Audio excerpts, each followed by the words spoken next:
بسم اللہ الرحمن الرحیم۔ السلام علیکم۔ کیسے ہیں آپ سب لوگ؟ میں امید کرتا ہوں آپ سب لوگ خیریت سے ہوں گے، ٹھیک ٹھاک ہوں گے۔ آج ہم ناول مداری کی ایک اور ایپیسوڈ پڑھیں گے۔ شروع کرتے ہیں ناول مداری۔ اس میں کیا چکر ہے ایک چکر۔ میں نے کہا ایسا لگتا ہے کہ رب نواز کو اپنی ہاکی ٹیم کی دردناک عبرتناک شکست کی خبر نے سخت صدمہ پہنچایا ہے۔ Hockey team? وہی قاتلوں کا ٹولہ؟ میں نے کہا ہاں وہی۔ ایک پلیئر کو میں نے زندہ سلامت پہنچا دیا رب نواز کے پاس کہ وہ ملک کو میچ کا آنکھوں دیکھا حال سنا سکے، اور شاید ملک رب نواز پر ایسا اثر ہو کہ اس کا حوصلہ جواب دے گیا۔ یار وہ اتنی آسانی سے حوصلہ ہارنے والا شخص نہیں ہے۔ میں نے کہا یہ اس کی چال بھی ہو سکتی ہے، پتہ چل جائے گا۔ مگر ہوا کیا تھا مجھے بھی تو بتا، فرید نے کہا۔ میں نے اسے مختصراً سب بتا دیا۔ قضا ہی کھینچ لائی تھی انہیں وہاں، ورنہ ہم تو نکلے تھے کچھ اپنے کام سے۔ شبنم نے خفقی سے بڑبڑانا شروع کر دیا، اور وہ کام پتہ نہیں کیسے ہوگا۔ یہاں تو شروع ہو گئی ہے ٹیلی فون پر الف لیلا۔ فرید نے کہا تو نے وہ جگہ بھی دیکھی جہاں آدم خور شیر کی طرح دندنانے والے ملک صاحب چوہے کی طرح بل میں چھپے بیٹھے ہیں؟ دیکھی ہے تو ہے، مگر جیسے ہی اسے معلوم ہوگا کہ میں اس کی جیپ میں ہاکی ٹیم کے ایک ٹوٹے پھوٹے پلیئر کو دروازے تک ڈراپ کرنے آیا تھا اور پھر جیپ لے کر فرار ہو گیا، کچھ ٹھکانے پر رکے گا نہیں۔ اب تک وہ کسی اور محفوظ مقام پر منتقل ہو گیا ہوگا۔ اب تو ذرا ڈپلومیسی سے کام لے۔ کیسی ڈپلومیسی؟ میں نے کہا اگر گاڑی میں بیٹھے ہوئے دو افراد میں سے ایک خود رب نواز ہوا تو ان دونوں کو سمجھا بجھا کے بلکہ جھاڑ لگا کے پھر تیرے پاس بھیجے گا، کیونکہ وہ خود بہرحال اوپر آنے کا رسک نہیں لے سکتا۔ میں ان سے کوئی بات نہیں کرنا چاہتا، انہیں بات کرنے کی تمیز نہیں۔ میں نے کہا کہاں سے آئے گی تمیز؟ وہ کوئی سیاست یا سفارتکار نہیں ہے کہ صورت حالات کے مطابق سارے مجرمات پر نظر رکھتے ہوئے مصلحت کے تقاضوں کو سمجھتے ہوئے بات کرنے کا سلیقہ اور تجربہ رکھتے ہوں۔ یہاں ہمارے ڈپلومیٹس کی اکثریت غیر ذمہ دارانہ بیان ادب ماہر رب نواز کے بندے ہیں، بے بنیادی طور پر جاہل ہیں، بدمعاش ہیں۔ وہ عاجزی اور شرافت سے بات کیسے جانتے ہیں؟ ہاں یہ تو ٹھیک ہے، میری طرف سے وہ جہنم میں جائیں۔ میں نے کہا فرید صاحب غصے میں مت آئیں، دماغ کو ذرا ٹھنڈا رکھیں۔ ان کے ذہن پر اپنے سائن کے مارے جانے کی خبر نے الٹا اثر کیا ہے۔ وہ مشتعل انتقامی جذبات سے مغلوب ہوں گے، مگر اب کیا بات کروں ان سے؟ مجھے معلوم ہے کہ کہیں گے، کیا مطالبہ کریں گے۔ ان حالات میں رب نواز چاہے گا یہی نہ کہ ہم اس کے خلاف الزامات واپس لے لیں، پھر ہم عدالت سے باہر دوستانہ طریقے پر معاملہ طے کر سکتے ہیں۔ میں نے کہا ذرا اندازہ کرو کہ اب ملک کی دماغی حالت کیا ہے، موڈ کیا ہے اس کا، اور وہ کس مسئلے پر بات کرنا چاہتا ہے اور کن شرائط پر۔ فرید نے بگڑ کر کہا ایسی کی تیسی شرائط پر بات کرنے والے کی؟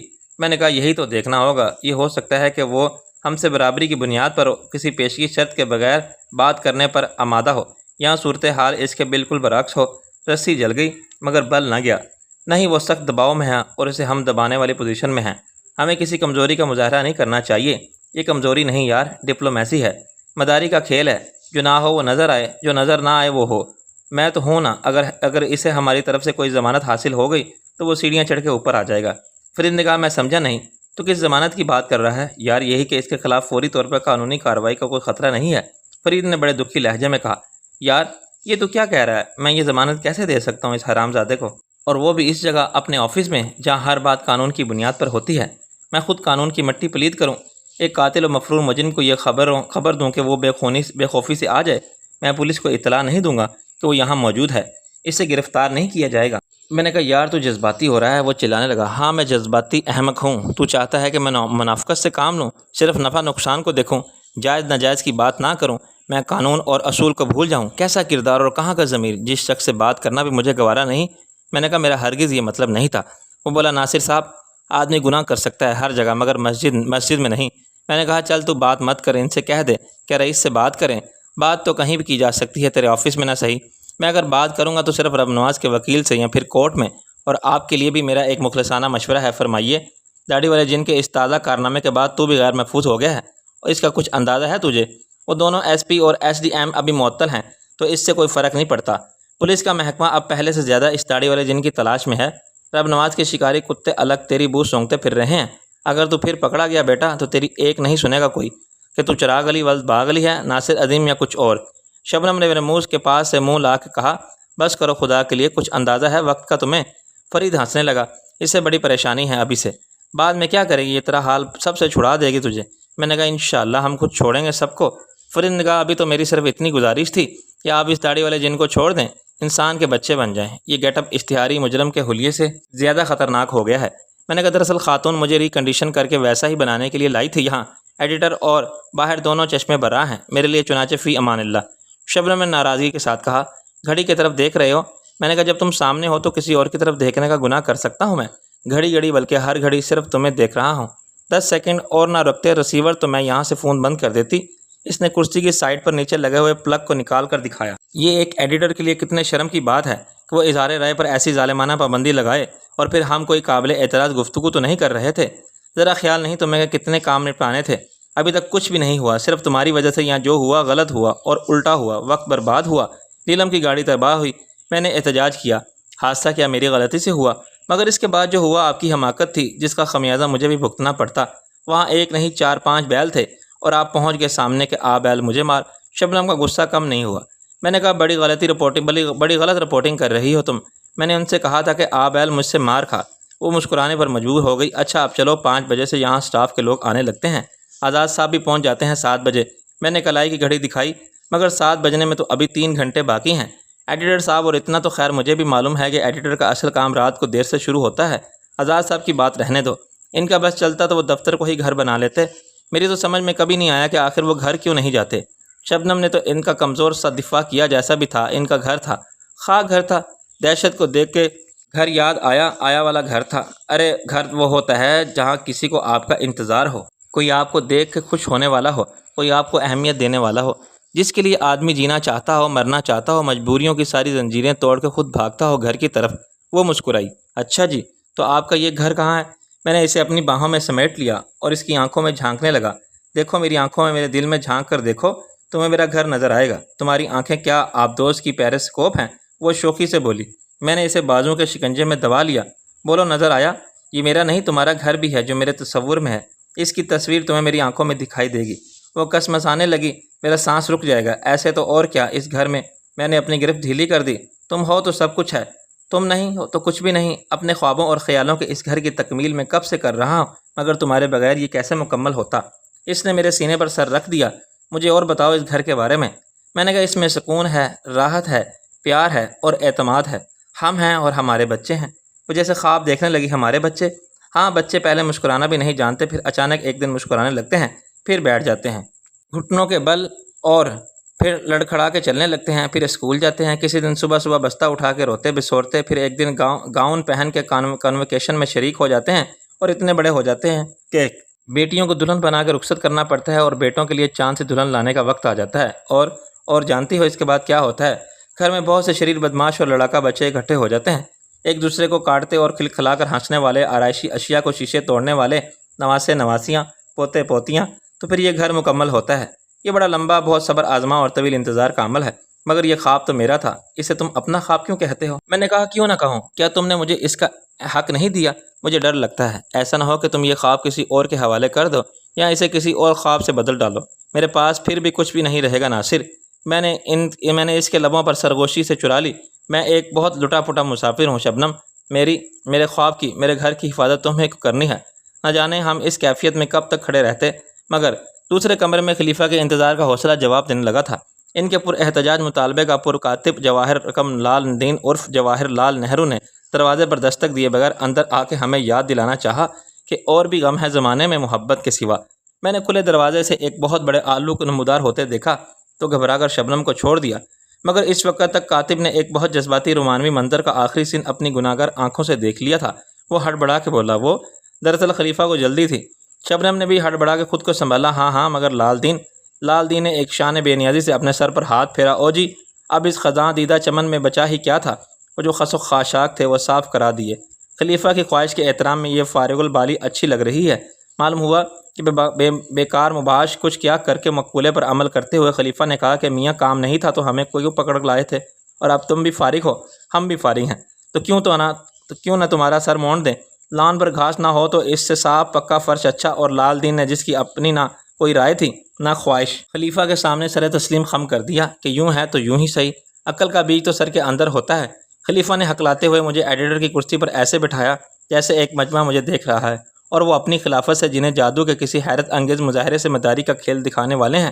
دیکھیے حضرات، غور سے دیکھیے، اس مخلوق کا کیا نام ہے؟ یہ کیا جنگلی ریچھ ہے؟ جی نہیں۔ پھر یہ کیا ہے؟ بن مانس؟ جی نہیں۔ یہ داڑھی والا جن ہے۔ اس کا منہ کدھر ہے؟ ادھر نہیں۔ یہ تو اس کے کان ہیں، اور یہ اس کے کان نہیں، اس کا منہ ہے۔ یہ اس کی داڑھی نہیں، مونچھیں ہیں، اور جسے آپ داڑھی سمجھ رہے ہیں وہ اس کی زلفیں ہیں۔ ابھی اس میں سے ایک انسانی چہرہ برآمد ہوگا، داڑھی والا جن اپنا نام بتائے گا، ناصر عظیم مسکرائے گا، میں نے کہا شبنم یہ ہو سکتا ہے کہ مجھے پھر کبھی داڑھی والا جن بننا پڑے، یہ ایک نیچرل گیٹ اپ ہے اور مجھے پسند ہے، فضول بات مت کرو۔ اس نے مجھے ڈانٹا اور پھر خلیفہ کو، آپ میری صورت یاد کیا دیکھ رہے ہو، اپنا کام شروع کریں۔ میں نے فریادی لہجے میں کہا میں یہ محسوس کرتا ہوں کہ میری شخصیت میں جو انفرادی شان پیدا ہو گئی تھی، چپ چاپ بیٹھے رہو اور دیکھو، میرے واپس آنے تک کہیں بھی نہیں جانا، قیامت بھی آ جائے تو میرا انتظار کرنا۔ میں نے کہا ہم انتظار کریں گے تیرا قیامت تک، خدا کرے کہ قیامت ہو اور تو آئے، لیکن میری شخصیت کی تخریب و تعمیر کے اس تاریخی لمحے میں تمہارا میرے قریب ہونا از حد ضروری ہے، ورنہ میں ابھی خود کو کیسے پہچانوں گا؟ تمہاری نظر کی گواہی کے بغیر تم کہاں جا رہی ہو مجھے چھوڑ کے؟ اس نے باہر سے ہنس کے کہا میں یوں گئی اور یوں آئی آدھے گھنٹے میں، لیکن ایسا نہ ہوا کہ میرے آنے سے پہلے آپ نکل جائیں کسی ایڈونچر پر۔ پنڈت جی آپ خیال رکھنا ہمارے صاحب باہر قدم نہ نکالیں، اور کوئی یہاں سے انہیں لے جانا چاہے تو آپ گولی مار دیں، یہ ہمیں یہاں ملنے چاہیے واپسی پر۔ یہ آخری چند جملے کاتب لال دین سے مخاطب ہو کے کہے گئے تھے اور مذاق سے زیادہ کچھ نہیں تھے، مگر ہمارے صاحب کہنے کے انداز میں بڑی رسانیت تھی، چاہت کی اجارہ داری تھی اور شان محبوبی تھی۔ شاید خلیفہ نے مجھے پرلے درجے کا کوئی زن مرید شوہر سمجھا ہوگا اور شبنم کو ایک حاکمانہ مزاج رکھنے والی بیوی، تاہم انہوں نے اپنے تاثرات کا اظہار نہیں کیا۔ وہ میری تراش خراش کے عمل میں بڑے جوش و خروش کے ساتھ مصروف ہو گئے تھے۔ ان کی زبان جتنا رک رک کے چلتی تھی، کینچی اتنی ہی برق رفتاری سے نان سٹاپ میں دوڑتی۔ میں نے کچھ اندازہ لگا لیا تھا کہ وہ ضروری کام کیا تھا جو شبنم کو اچانک یاد آ گیا اور وہ آدھے گھنٹے میں کہاں جا کے واپس آ سکتی تھی، مگر میں نے کوئی سوال نہیں کیا تھا۔ اگر وہ مجھے سرپرائز دے کر خوش ہونا چاہتی تھی تو میں اس پیار بھری خواہش کو مجروح نہیں کر سکتا تھا۔ میں نے حیران اور خوشی ہو کے اس کی خوشی کے احساس کو دو چند کرنا بہتر سمجھا۔ مجھے معلوم تھا کہ اس کی پیاری سی چھوٹی سی کھٹکارا نیچے چلبلی کے ساتھ موجود تھی۔ ان کی عمروں میں دو ہی فرق تھا جو ان کو مالکوں میں ہے شاید، بلکہ یقیناً میں چلبلی ایک نئے ماڈل کے روپ میں متعارف کرائی گئی ہوگی تو اس کی چمک دمک نے بہت سی نظروں کو خیر کیا ہوگا، اس کی معشوقانہ نزاکت نے تو جانے کتنے دلوں کو تڑپایا ہوگا، اور اس کی سبق خرامی نے خوشوقین مزاجوں کو دم بخود کر دیا ہوگا۔ پرانی کاروں والے اور پیدل چلنے والے آزاد صاحب کی خوش قسمتی سے رشک اور حسد کرتے ہوں گے، اور خود آزاد صاحب کے لیے اس کار کے احساس کیفیت میں فخر اور غرور کے جذبات شامل ہوں گے۔ آج آزاد صاحب آؤٹ آف ڈیٹ ہو گئے ہیں، چلبلی بھی چلتے چلتے تھک گئی ہے اور گزر جانے والے اچھے وقت کی ناکارہ نشانی بن کے رہ گئی ہے۔ کار اور اس کے مالک کے درمیان طویل رفاقت کے خیال میں بھی سکون اور انضباط کا کوئی مفہوم نہیں رہا، بس ایک پر افسوس ندامت ہے کہ زندگی کے ان سنہرے دنوں میں جو باقی بچے ہیں، ہم ایک دوسرے کے لیے کچھ بھی تو نہیں کر سکتے شاید، بلکہ یقیناً ایک دن شبنم کا کار بھی ایسی ہی ہو جائے گی اور خود شبنم اور ہم میں سے کوئی ایک ماضی کے مزاروں کا مجاور بن کے آج کے دن اور اس وقت کے خوبصورت روز و شب کی یادوں کو دہراتا رہے گا، اور عمر کی ایک تاریک سے تاریک تر ہونے والی سرنگ میں تھکے قدموں سے چلتے ہوئے پیچھے مڑ مڑ کے اس روشنی کو دیکھتا جائے گا جو ساتھ چھوڑ گئی۔ ایسے ڈپریس کرنے والے خیالوں کی یلغار نے مجھے پریشان کر دیا۔ میں یہ سوچنے پر مجبور ہو گیا کہ کیا مسلسل دباؤ سے میرے اعصاب متاثر ہوئے ہیں؟ یقیناً ایسا ہی تھا۔ مجھے ایک بریک کی ضرورت تھی، ماحول اور معمولات میں تبدیلی یا ڈائیورژن کی ضرورت تھی۔ فی الحال مجھے رب نواز کو بھول جانا چاہیے، اس کے نام سے وابستہ ہر ظلم اور ناخوشگوار یاد سے پیچھا چھڑا لینا چاہیے، اور ذہنی مصروفیات کے ایسے سلسلے بنا لینے چاہیے جن میں سکون و راحت، طمانینت اور مسرت کی شفا بخش، اعتماد پرور اور اندر کی توانائی کو بحال کرنے والے عناصر شامل ہوں۔ شاید ہمارے حواس اور اعصاب پر مسلط روٹین کے دشمن جان منٹونی کو توڑنا ہم سب کے لیے اتنا ہی ضروری ہو۔ میں اس وقت چونکا جب خلیفہ نے صفائی کا پہلا مرحلہ مکمل کرنے کا اعلان کینچی رکھ کے اور بال کاٹنے والی مشین اٹھا کے کیا۔ مشین نے دوسرے مرحلے میں بالوں کو یوں ہموار کر دیا جیسے گھاس کاٹنے والی مشین لان کو برابر کرتی ہے۔ آخری مرحلے میں انہوں نے اس طرح سنبھالا اور میں نے اپنے چہرے کی جلد پر اس کی ٹھنڈی کاٹ رکھنے والی فولادی لمس کو محسوس کیا۔ میرے سامنے کوئی آئینہ نہیں تھا، چنانچہ میں نے تصور کے آئینے میں اپنے پرانے چہرے کو یہ منظر ہوتا دیکھا جیسے برسوں قسم پرسی کا شکار رہنے والے گھر میں گرد و غبار نہ تہ کٹانے سے جانے پہچانے موزیک کے فرش کا ڈیزائن ابھرتا جاتا ہے۔ آخری مرحلہ شیو کا تھا۔ خلیفہ نے ایک سستا تھا شیونگ سوپ اٹھا کے برش سے جھاگ بنانے شروع کیے تو ایک پرانے خیال نے مجھے مسکرانے پر مجبور کر دیا۔ یادوں کا ایک دریچہ کھل گیا۔ میں نے اس میں سے جھانک کر دیکھا۔ میں ایک بستر پر لیٹا ہوا تھا۔ مسلسل ایک ہفتہ جاری رہنے والا ٹائیفائڈ کا بخار بالآخر اتر گیا، مگر اس نے مجھے اتنا کمزور کر دیا کہ اب اٹھتا تھا تو چکر آتے تھے۔ میرے حلق کا ذائقہ کڑوا ہو رہا تھا۔ کھانے کے نام و تصور سے مجھے متلی محسوس ہوتی تھی، مگر شاد و بازد تھی کہ اب ماسی ہیر کے خاندانی نسخہ خاص کی ایجاد خالص دیسی گھی، دیسی مرغی، انڈوں اور دودھ اس کے مرکب کو ضرور پی کے ختم کرو جو لذیذ کھانے کی چیز بن گیا تھا، کیونکہ اس میں ڈاکٹر رانجھا نے اپنی حکمت کے اصولوں کے مطابق مفید جڑی بوٹیاں اور مغزیات وغیرہ بھی کوٹ کوٹ کر بھر دیے تھے۔ صبح رخصت ہوتے وقت اس نے ایک تقریر دل پذیر سے مجھ پر یہ واضح کیا تھا کہ اس نسخے کیمیا کے خواص معجزہ نما ہیں اور اس کے توانائی بخش خوبیوں کا اندازہ مجھے شام تک بخوبی ہو جائے گا۔ طاقت مجھ میں ایسے بھر جائے گی جیسے گدا گاڑی کے انجن میں چارے کے بجائے جیٹ طیارے کا ایندھن بھر دیا جائے، لیکن میرے لیے ایک گھونٹ کے بعد دوسرا گھونٹ پینا ہی ناممکن تھا۔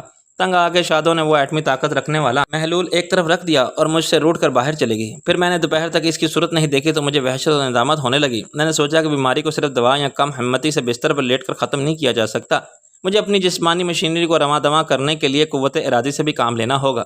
میں نے آواز دے کر شادو کو بلایا اور اس شرط لگا کے محبت بھرے جذبات والے اس ٹانی کو ختم کر دیا جس کا دوسرا گھونٹ پینا بھی مجھے محال نظر آتا تھا۔ شادو کا چہرہ خوشی سے کھل اٹھا اور اس نے شرط کو فوری طور پر پوری کر دی۔ پھر میں نے آئینے میں صورت کو ملاحظہ کیے بغیر چہرے پر ہاتھ پھیر کے اپنی شیپ کی فصل کا اندازہ کیا اور شیپ کا سامان منگوا کے چہرے کی صفائی کرنے بیٹھ گیا، مگر ناطاقتی کا یہ عالم تھا کہ صابن کے جھاگ بناتے ہوئے میرا ہاتھ کانپنے لگا۔ ریزر پر اپنی گرفت کو مضبوط رکھنا زیادہ مشکل مرحلہ بن گیا۔ میرے چہرے پر پہلا کڑ لگا تھا اور شادو دیکھ رہی تھی۔ اس نے دوپٹے کے پلو سے دبا کے خون روک دیا اور پھر ریزر سنبھال لیا۔ تم شیپ بناؤ گی میرا؟ میں نے کہا ہاں تم دیکھو۔ میں نے ہاتھ جوڑے۔ معاف کرو مس باربرا شریر، میں نے بارش ہی بلا، ابھی تو ایک کٹ ہی لگا ہے، تم تو گردن کاٹ دو گی۔ ہاں کاٹ دوں گی، قتل کر دوں گی اس ریزر سے۔ ویسے بڑے ڈائلاگ بولتے تھے، تمہارے ایک اشارے پر جان دے سکتا ہوں۔ اس نے مجھ سے ریزر چھین لیا اور مجھے سیدھے لیٹ کر خاموش رہنے کا حکم دیا۔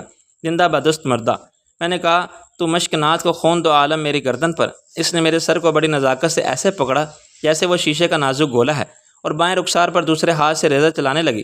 آغاز سے ہی مجھے اندازہ ہو گیا کہ انجام بخیر ہوگا۔ ایک طرف کی صفائی کا عمل مکمل ہوا تو اس نے مجھے مسکرا کے داد طلب نظروں سے دیکھا اور سر کے بالوں سے پکڑ کر گھما دیا۔ آہستہ آہستہ پیار، نزاکت، احتیاط اور توجہ کے پورے ارتکاز کے ساتھ اس نے شیپ کا یہ عمل 10 منٹ میں پورا کیا۔ یہی کام میرے تجربہ کار ہاتھ 2 منٹ سے کم وقت میں کر سکتے تھے، مگر شادو کے لیے یہ پہلا تجربہ تھا۔ اس کے کام کو پرفیکٹ نہیں سمجھا جا سکتا تھا، مگر حیرت انگیز بات یہ تھی کہ اس کے ہاتھوں سے میرے چہرے کی جلد پر ایک بھی کٹ نہیں لگا تھا اور میرا چہرہ صاف ہو گیا تھا۔ میں نے آئینے میں اپنی صورت دیکھی تو نے کمال کر دیا، نائی کی بچی، یہ کام کہاں سے سیکھا تو نے؟ وہ خوش ہو کے ہنسی۔ بس سیکھ لیا تمہارے لیے، تم زبانی دعوے کرتے رہے مگر جان دینا سیکھا نہیں۔ میں نے اسے چوم لیا، وہ بھی سیکھ لوں گی تم سے۔ ایسے ہی دوسرا موقع خان اعظم کے گھر میں آیا، وجہ کوئی نہیں تھی، مصروفیت اور قابلی کے باعث میں نے ایک دن شیو نہیں کیا۔ دوسرے دن میں نے مجوز نظر آنے لگا، پھر نہ جانے کیا ایسی بات ہوئی کہ شام ہوئی تو میں نے سوچا کہ ابھی کون سا مجھے برد کھوئے میں یا کسی انٹرویو کے لیے جانا ہے، رات تو ہو گئی ہے، اب صبح ہی شیو کروں گا، مگر اتنی دیر میں چندہ نمودار ہوئی۔ اس نے چائے کی پیالی میرے سامنے رکھی اور میز پر بیٹھ کے ٹانگیں ہلانے لگی۔ میں نے کہا بہتر ہے کہ آپ خود ہی میز خالی کر دو، میں کام کر رہا ہوں، اٹھا کے پھینک دوں گا باہر۔ اس نے میرے سامنے سے کاغذات اٹھا کے نیچے پھینک دیے، میرا پین، کتابیں، رجسٹر سب گرا دیے۔ لیجئے، میرے صاف ہو گئی، اتنی جگہ نکل آئی ہے کہ چاہیں تو آپ بھی میرے ساتھ بیٹھ سکتے ہیں۔ میں نے گرج کے کہا، پاگل کی بچی، پتہ ہے یہ کتنے اہم کاغذات ہیں؟ کیا کہا؟ میرے ابا کو پاگل کہا؟ اس نے مجھے ایک لات ماری۔ میں جھک کے وہ کاغذات اٹھا رہا تھا، لات لگنے سے گر گیا، اس سے میز کو دھکا لگا اور چائے کا مگ میرے اوپر گرا۔ وہ چھلانگ لگا کے تیزی سے اتری اور غائب ہو گئی۔ اب میرے لیے کام پر لعنت بھیج کر وہ خود کو صاف کرنے اور کپڑے بدلنے کے سوا چارہ نہ رہا۔ میں شیو کر رہا تھا کہ چندہ پھر آ گئی۔ سوری کہنے آئی تھی میں، تمہارے کپڑے خراب ہو گئے ہیں، لیکن کپڑوں سے زیادہ تمہارا بوتھا خراب ہو رہا تھا۔ بوتھا بمانی شکل، چہرہ چکنا۔ تم بہت زیادہ خفا معلوم ہوتے ہو، اس سے میں بلڈ پریشر بڑھ جاتا ہے، اس سے ہارٹ فیل ہو سکتا ہے، برین ہیمریج ہو سکتا ہے، تمہیں مسکرانا چاہیے۔ میں نے اسے خون آشام نظروں سے دیکھتے ہوئے اپنی بتیسی کی نمائش کی۔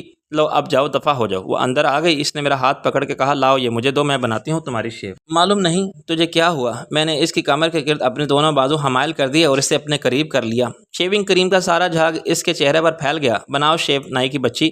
باہر سے اچانک خان جی نے چندہ کو پکارنا شروع کیا تو اس حالت غیر ہو گئی۔ وہ کہیں گئے ہوئے تھے، شاید گیٹ کھلا ہوا تھا کہ انہیں کال بیل نہیں بجانی پڑی اور وہ سیدھے اندر آ گئے۔ اس وقت میرے ہاتھ پاؤں زیادہ پھول گئے تھے۔ اگر خان جی ہمیں اس حالت میں دیکھ لیتے کہ صابن کا جھاگ دونوں کے چہروں پر پھیلا ہوا ہے تو وہ نہ جانے کیا سمجھتے۔ میں نے فوراً چندہ کو دروازے کے پیچھے دیوار کے ساتھ لگا کے کھڑا کر دیا اور منہ پر شیونگ کریم والا برش رگڑنے لگا۔ یہ چندہ کہاں ہے آخر؟ وہ سامنے آ کے بولے۔ میں نے سر گھما کے دیکھا، ادھر ہی ہوگی کہیں، یہاں تو نہیں آئی دوپہر سے۔ جب وہ واپس چلے گئے تو چندہ نے منہ پر پانی کا چھپکا مارا اور تولیہ پھیر کے بھاگی۔ چہرے پر شیونگ سوپ کے جھاگ کی خوشبو اور پھر ریزر کی دھار کے پھسلنے سے مجھے برسوں پرانے واقعات کی یاد آئی تو میں مسکرانے لگا۔ ہر پا ایک متحرک فلم کی طرح تھی جس کا پرنٹ ہر عکس کی واضح اور مکمل تصویر پیش کرتا تھا اور اسے دیکھنے کے لیے وقت اور مقام کی کوئی شرط نہ تھی۔ دل کے آئینے میں ہے تصویر، یا جب ذرا گردن جھکائی دیکھ لی، چند سیکنڈ میں ایک فلم گزر جاتی تھی، چند منٹ میں ماہ 10 سال بیت جاتے تھے۔ خلیفہ نے مجھے ہلا کے کتنا کہنا شروع کیا، کیا سو گئے ہو سرکار؟ میں نے چونک کے سر اٹھایا اور اپنے گالوں پر ایک ملائم سی ٹھنڈک کو محسوس کیا۔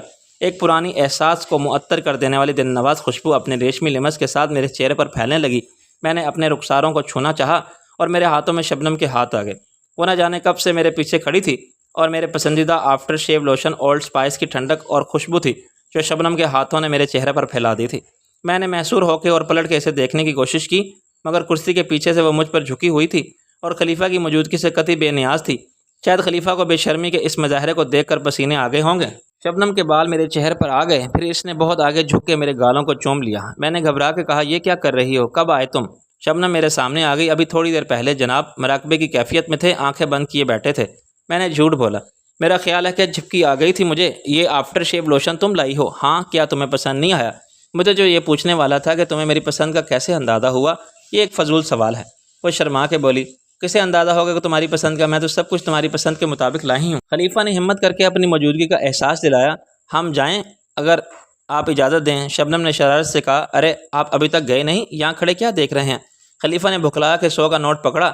بیگم صاحبہ، کوئی چھوٹا نوٹ؟ شبنم نے ہاتھ ہلایا۔ چلیے اب رکھ لیجیے، باقی آپ کا انعام۔ خلیفہ کی سمجھ میں کچھ نہ آیا کہ بال کاٹنے اور شیپ بنانے کا کیسا انعام؟ ان کا تو معاوضہ زیادہ سے زیادہ 10 روپے بنتا ہوگا۔ واپس کرنے کے لیے ان کے پاس 90 روپے کہاں سے آتے؟ 100 کے نوٹ کو واسکٹ کے اندر والی جیب میں رکھتے ہوئے خوشی سے ان کے ہاتھ کانپ رہے تھے۔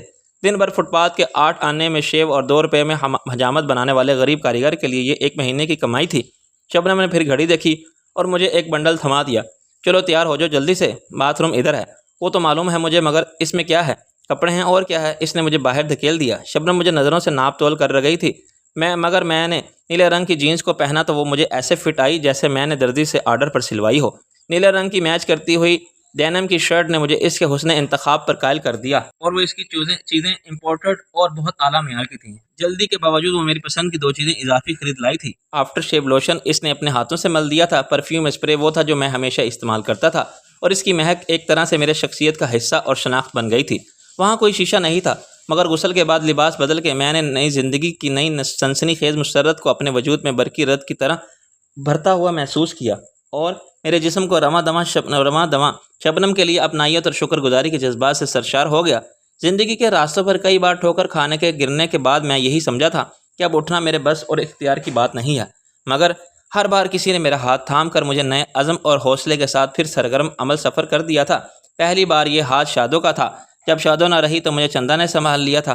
اب یہ ذمہ داری شبنم نبھا رہی تھی۔ قدرت نے عورت کو زندگی کی تخلیق سے تکمیل تک کتنی اہم اور کتنی محترم ذمہ داریاں سونپ دی ہیں۔ وہ ہر روپ میں ایک ماں ہے، کیونکہ وہ پرورش کرتی ہے، سنبھالتی ہے، سنوارتی ہے، دیکھ بھال کرتی ہے اور نگرانی کرتی ہے، سلیقہ دیتی ہے اور سہارا دیتی ہے، سہولت اور تحفظ فراہم کرتی ہے، خوشی دے کے خوش ہوتی ہے، پیار دے کے سمجھتی ہے کہ اس نے پیار پا لیا۔ شبنم باہر میری منتظر تھی اور مجھے دیکھتے ہی جذبات سے بے قابو ہو گئی۔ اس کی چاہت میں ایک بے باک سچائی کا عنصر ہمیشہ سے غالب تھا۔ وہ مجھ سے یعنی شاہ عالم سے اور اب ناصر عظیم سے اعلانیہ محبت کرتی تھی، اور اس معاملے میں کسی پر تسنہ ججک، خوف یا شرمندگی کی قائل نہ تھی۔ نہ زبان خلق کی پرواہ کرتی تھی، نہ دیکھنے والے نظروں کی، اور بزبان فلمی شاعر پیار کیا تو ڈرنا کیا کہ اصول پر پوری طرح عمل پیرا تھی۔ جب میں نے اسے اپنے سے الگ کیا تو اس کی آنکھوں میں خوشی کے آنسو تھے۔ بہت اچھے لگ رہے ہیں۔ میں نے اس کی آنکھوں کو نرمی سے صاف کیا۔ اچھی تم ہو جس نے مجھے اچھا بنا دیا ہے، لیکن اب مجھے احساس ہو رہا ہے کہ میری خاطر تم نے خود اپنی کیا حالت بنا لی ہے۔ وہ ہنسی۔ مجھے کیا ہوا؟ مجھے اچانک بڑی شرمندگی ہو رہی ہے کہ میں نے تمہیں کتنا نظر انداز کیا رکھا۔ جتنی توجہ تم نے مجھے دی، اس کا عشر اشیر بھی میں نے تمہیں نہیں دیا۔ تمہارا رنگ اور روپ کتنا دھندلا گیا ہے۔ کپڑے کیسے پہن رکھے ہیں تم نے؟ تم تو بڑی خوش لباس اور اسٹائلش لڑکی تھی۔ سب ٹھیک ہو جائے گا ناصر، سب پہلے کی طرح ہو جائے گا، تم میرے ساتھ رہو گے تو۔ میں نے اس کا ہاتھ تھام لیا۔ نہیں، تم میرے ساتھ رہو گی، وعدہ کرو مجھ سے۔ اس نے میری آنکھوں میں دیکھا۔ وعدہ کیا ہوتا ہے چند الفاظ، مگر اس کے پورے ہونے کی ضمانت کون دے سکتا ہے؟ سب نیت کی اور ارادے کی بات ہے۔ نہ ہی ناصر، شادو نے جب تمہارا ساتھ زندگی کی آخری سانس تک دینے کا عہد کیا ہوگا تو کیا اس کی نیت میں کھوٹ ہوگا؟ اس کے ارادے کمزور ہوں گے؟ اس نے تو جان کی بازی لگا دی تھی اور بالآخر بازی ہار دی۔ خدا کے لیے ایسی مایوس کرنے والی باتیں مت کرو۔ میں آج بہت خوش ہوں، اور یہ خوشی بڑے عرصے تک آزمائش کے جان لیوا مرحلوں سے گزر کے ملی ہے۔ اچھا تو چلو۔ میں نے کہا، کیا جوتے نہیں پہنوں؟ وہ مسکرائی۔ یار جوتے میں اندازے سے نہیں لے سکتی تھی، تم خود ہی ٹرائی کر کے لینا۔ باہر سے کچھ آوازیں سنائی دینے لگیں۔ میں نے پوچھا، کیا اسٹاف آ گیا ہے؟ ہاں، ادھر نیوز ڈیسک پر 2 رپورٹرز بیٹھے ہیں، صفائی کرنے والے بھی کام کر رہے ہیں، بس اب نکل چلو ورنہ میں پھنس جاؤں گی۔ ایڈیٹر صاحب، تمہیں ماتحتوں کے سامنے اتنا مجبور اور بے اختیار تو نہیں ہونا چاہیے کہ اپنی مرضی سے آ جا نہ سکو۔ پہلی بات تو یہ جناب کہ وہ کیبن سے باہر نکل کے بولی کہ یہاں ماتحت یا افسر کا کوئی تصور نہیں، ہم ایک ٹیم کی طرح ہیں۔ ایڈیٹر کی حیثیت سے تجربے اور صلاحیت کی بنا پر کپتان جیسی ہوتی ہے، اور اہمیت کسی کی کم نہیں ہوتی، نہ بالر کی، نہ بیٹسمین کی، نہ وکٹ کیپر کی، اور نہ فیلڈر کی۔ عمران خان جیسا کپتان ہونا چاہیے تمہیں، اچھا ایڈمنسٹریٹر، مضبوط قوت ارادی اور خود اعتمادی، صحیح سوچ رکھنے والا۔ اس نے نفی میں سر ہلایا۔ سب عمران خان کیسے ہو سکتے ہیں؟ اور پھر یہاں تو آزاد صاحب نے سب کی عادتیں بگاڑ رکھی ہیں۔ وہ ایک فیملی کے تصور کے قائل تھے، مگر فیملی میں سب سے بگڑے ہوئے بچے تھے۔ تم سدھار سکتی ہو انہیں؟ ہاں، مگر سختی سے نہیں، اور یہ کام وقت طلب ہے۔ ابھی تو سب اپنے اپنے طور پر مجھ سے واچ کر رہے ہیں، یہ دیکھ رہے ہیں کہ ایڈیٹر کی کرسی کو میں کیسے سنبھالتی ہوں۔ کچھ میرے خلاف ذہنی تعصب رکھتے ہیں اور یہ سمجھتے ہیں کہ ایسا تو ہونا ہی تھا۔ آزاد صاحب کسی اور کو ایڈیٹر کیسے بنا سکتے تھے؟ یعنی اس میں صلاحیت کی نہیں، حق اور وراثت کی بات ہے۔ کچھ تسلیم کرتے ہیں کہ مجھ میں صلاحیت ہے اور مجھے ان کی مورل سپورٹ پر زیادہ بھروسہ تھا۔ اکثر نیوٹرل ہیں، خاموش تماشائی۔ میں کامیاب رہتی ہوں تو ان کے لیے خوشی کی کوئی بات نہیں، اور میں ناکام ہو جاؤں تو انہیں دکھ نہیں ہوگا۔ تو بس مجھے سب کو ساتھ لے کر چلنا ہے۔ میرے صبر یا حوصلے سے زیادہ یا پی آر کا معاملہ ہے۔ ہم سیڑھیاں اتر کر احاطے کے آخری حصے تک پہنچے جہاں شبنم کی گاڑی کئی دن سے اپنی جگہ کھڑی تھی۔ شبنم نے مجھے ایک کپڑا دیا، ذرا باہر سے صاف کر دو۔ میں نے کہا اچھی عزت افزائی کی ہے تم نے، اچھے کپڑے پہنا کے لگا دیے گاڑی صاف کرنے کے کام پر۔ وہ بلی ابھی تو دھکا بھی لگاؤ گے تم، کھڑے کھڑے گاڑی کی بیٹری بھی بیٹھ گئی ہوگی۔ میں نے ایک آ بھری، ابتدائی عشق ہے روتا ہے کیا، پوچھتے ہیں وہ کہ تو کھوتا ہے کیا۔ شبنم ہنس پڑی، صحیح تو پوچھتے ہیں، جو عشق میں روتا ہے وہ کھوتا ہے۔ شبنم میں چابی لگائی تو انجن اسٹارٹ ہونے سے تھوڑا سا تذبذب کا مظاہرہ کیا، پھر غرا کے رواں ہو گیا۔ میں نے خدا کا شکر ادا کیا کہ اس کے ساتھ بیٹھ گیا۔ مجنوں پر کبھی ایسا وقت آتا کہ ناقہ لیلا کو دھکا لگانا پڑتا تو وہ کان پکڑ لیتا۔ کس کے، اونٹ کے یا لیلا کے؟ اس نے ریورس گیئر میں تھوڑا سا چلا کے گاڑی کو گیٹ کی طرف بڑھایا۔ مجنوں تم پہلے بن گئے تھے اور اب تم شاہ عالم بن گئے ہو، اور پھر یہ بڑی خطرناک بات ہے، اس لیے بھی کہ میں تمہارے ساتھ ہوں۔ میں خود کو ناصر عظیم ثابت کر چکا ہوں، مگر تمہاری شناخت کی گواہی تھی۔ نیلم، شبنم، کیا تعلق ہے ناصر عظیم سے؟ تمہارے ساتھ چندہ ہوتی یا کمر ہوتی تو کسی کا دھیان شاہ عالم کی طرف نہ جاتا، مگر شاہ عالم کے سینکڑوں ہزاروں دوست، دشمن اور شناسہ مجھے تمہارے ساتھ دیکھ کے اور کوئی نتیجہ اخذ نہیں کر سکتے۔ دیکھو، ایسے تو میرا بھی سڑک پر نکلنا مشکل ہو جائے گا۔ ہم نے خود ہی یہ مشہور کر رکھا ہے کہ شاہ عالم لندن میں ہے، اور اس کے بارے میں خبروں کی اشاعت کا مقدمہ بھی یہی تھا کہ ناصر عظیم کو یہاں کوئی پرابلم نہ ہو۔ شبنم نے فکر مندی سے کہا، مگر ناصر عظیم کو ناصر عظیم نظر بھی آنا چاہیے۔ کیا ہے ابھی تمہارے پاس؟ نہ کوئی کاروبار، نہ کوئی آفس، نہ گھر، نہ کسی کا ریفرنس۔ میں نے اس کے ہاتھ پر تھپکی دی، سب ہو جائے گا چند روز میں بھی جانتا ہوں کہ میرا کوئی بزنس ایڈریس نہیں ہے، کوئی کاروباری ٹھکانہ نہیں ہے، لیکن میرے اکاؤنٹس ہیں اور مجھے حوالوں کی بھی کمی نہیں۔ کوئی پوچھ لے گا ایسا کیوں ہے؟ پھر کچھ عرصے میں کاروبار سے دور رہا ہوں۔ میں نے اتنا پیسہ کما لیا تھا کہ میں تھک گیا تھا۔ میں نے سب کچھ سمیٹ دیا تھا اور دنیا دیکھنے شکل گیا تھا۔ میں تفریح میں وقت گزارتا تھا، سکون و قلب کی تلاش میں سرگروں تھا۔ اگر میں ایسا نہ کرتا تو میرا نروس بریک ڈاؤن ہو جاتا۔ ویسے تو یہ بہانہ بھی چل جاتا، ہر شخص اپنے ذاتی معاملات اور کاروباری مسائل میں مبتلا ہے، جیسے چاہے نمٹے، لیکن تمہارے معاملے میں کچھ لوگ اتنے تجسس میں مبتلا ہوں گے کہ آسانی سے مطمئن نہیں ہوں گے۔ تمہیں کچھ نہ کچھ تو کرنا ہی ہوگا۔ ہاں، تمہارے ساتھ آج کی یہ شام ایک خطرناک ایڈونچر ہے تو ہوا کرے۔ آج کے بعد میں کسی سے بھی نہیں ملوں گا، کہیں بھی نظر نہیں آؤں گا۔ دن کے اجالے میں میری مصروفیات سے کسی کا کوئی تعلق نہیں ہوگا، نہ تمہارا، نہ فرید عباسی کا، نہ رکشی کا۔ یہ ہم ڈسکس کر چکے ہیں پہلے بھی، اور ایک لائن آف ایکشن پر ہمارے درمیان مکمل اتفاق رہا تھا کہ دن میں ہم سب اپنا اپنا کام کریں گے۔ یہی تو میں پوچھ رہی ہوں، تم کیا کرو گے؟ میں نے کہا، تم نے جو اشتہار شائع کیا تھا اکاموڈیشن کے لیے، اس کا کیا ہوا؟ اس کے جواب میں بہت فون آئے، پنڈت جی نے سب نوٹ کیے ہیں۔ شبنم نے اپنا ہینڈ بیگ میری گود میں رکھ دیا، اس میں ایک سلپ پر لکھے ہوئے ہیں، دیکھو۔ میں نے کہا، ایک کاغذ کا پردہ تلاش کرو اس کباڑ میں جو تم نے جمع کر رکھا ہے، پتہ نہیں تم کیسے نکال لیتی ہو اس میں سے اپنے مطلب کی چیز۔ اس نے ہنس کے کہا، اچھا بیگ کھولو، یہ باہر والے زپ، اس میں ایک زرد رنگ کا کاغذ ہے۔ میں نے زرد رنگ کا کاغذ نکالا، مہرت پگ میلے ویردی۔ اس نے ہنستے ہوئے بیگ لے لیا اور دوسرے پاکٹ سے دوسرا پرزہ برآمد کیا، یہ لو۔ میں نے کہا، خاتون، جسے آپ زرد سمجھتی ہیں وہ نیلا رنگ ہے، یہ آنکھوں کو کوئی بیماری حال ہی میں لاحق ہوئی ہے، یہ پیدائشی نقص ہے؟ میں کیسا نظر آ رہا ہوں، ہرا یا جامنی؟ وہ جھینپی، تم دیکھو اس پر کیا لکھا ہے۔ یہ سب بروکر کے فون نمبر ہیں، ان سے بات کرو کہ آفس کی جگہ کہاں ہے، خود جا کے دیکھو گا کہ جگہ کیسی ہے، کتنی ہے۔ میرا خیال ہے کہ فی الحال تمہارے 2 آفس تو ہونے چاہیے، کرائے میں کنجوسی کا مت سوچنا۔ میں نے اس کی باتیں سنتا رہا اور اس کی صورت دیکھتا رہا۔ مجھے کاروباری معاملات کی سمجھ بوجھ ایسے دے رہی تھی جیسے میں عملی زندگی میں قدم رکھنے والا اور کالج سے حال ہی میں ڈگری لے کر فارغ ہونے والا نوجوان ہوں، جسے زندگی کی اونچ نیچ اور دنیا داری کا کوئی تجربہ نہیں۔ یہ پھر وہی ایک ماں والا رویہ تھا، محتاط، پرتشویش، جذباتی اور نیک خواہشات سے چمکتا ہوا۔ وقت کے ساتھ گھر والی بھی یہی رویہ اپنا لیتی ہے، اور شوہر اس کے نزدیک ایک ایسا نادان بچہ بن جاتا ہے جسے دنیاوی معاملات کا کچھ پتہ نہ ہو۔ صورتحال کی مضحکہ خیزی یہ ہے کہ معاملہ اس کے بالکل برعکس ہوتا ہے، مگر برا ماننے اور چڑھنے کے باوجود شوہر ایسی ہی بیوی کے ساتھ مطمئن زندگی گزار سکتے ہیں جو ان کا قدم بقدم خیال رکھتی ہوں۔ ماہرین نفسیات کی اس رائے سے اختلاف نہیں کیا جا سکتا کہ ہر شوہر اپنی بیوی میں اپنی ماں کا روپ دیکھنا چاہتا ہے اور اس کا برملا اظہار بھی کرتا ہے۔ اماں تو ایسے کرتی ہے، اماں کا تو یہ دستور تھا، اماں یہ پکاتی تھی، ان کے نہ کھانے کا مزہ ہی کچھ اور تھا۔ اس کے برعکس بیٹیاں اور اپنے شوہر میں باپ کی شخصیت کا عکس دیکھنا چاہتی ہیں، اور ازدواجی زندگی کے تجاوزات کا یہ عمل تمام سمجھوتوں کے باوجود بالکل ختم نہیں ہوتا، کم ہوتا ہے، یہاں تک کہ محسوس بھی نہیں ہوتا۔ شبنم نے کہا، حسن رہے ہو نا میری بات، کدھر دھیان ہے تمہارا؟ میں نے مسکرا کے کہا، سن رہا ہوں میری ماں، بڑے دھیان سے سن رہا ہوں۔ تمہیں برا لگتا ہے تو میں نہیں بولوں گی، تمہارے معاملات میں کوئی بھی مشورہ نہیں دوں گی۔ اس کا منہ میں نے کہا، مجھے ایک بات بتاؤ، اگر ابھی میں تمہیں جانے لگوں کہ آج فرنٹ بینچ کے سرخیوں کالے آؤٹ کیسے ہیں نا، ادارتی نوٹ میں کیا لکھنا ہے اور فلاں معاملے میں کیا نقطہ نظر رکھنا چاہیے، تو تمہیں کیسا لگے گا؟ اس نے کوئی جواب نہیں دیا اور سامنے دیکھتی رہی۔ میں نے کہا، میں بتاتا ہوں، تم کہو گی کہ ناصر صاحب، سارے خاندان میں آج تک کسی نے ایک سطر کی خبر سنائی ہے اور تم نے کبھی قلم پکڑا ہے ہاتھوں میں؟ یہ معلوم ہے کہ تمہیں کسے کہتے ہیں، اسکوپ کیا چیز ہوتی ہے؟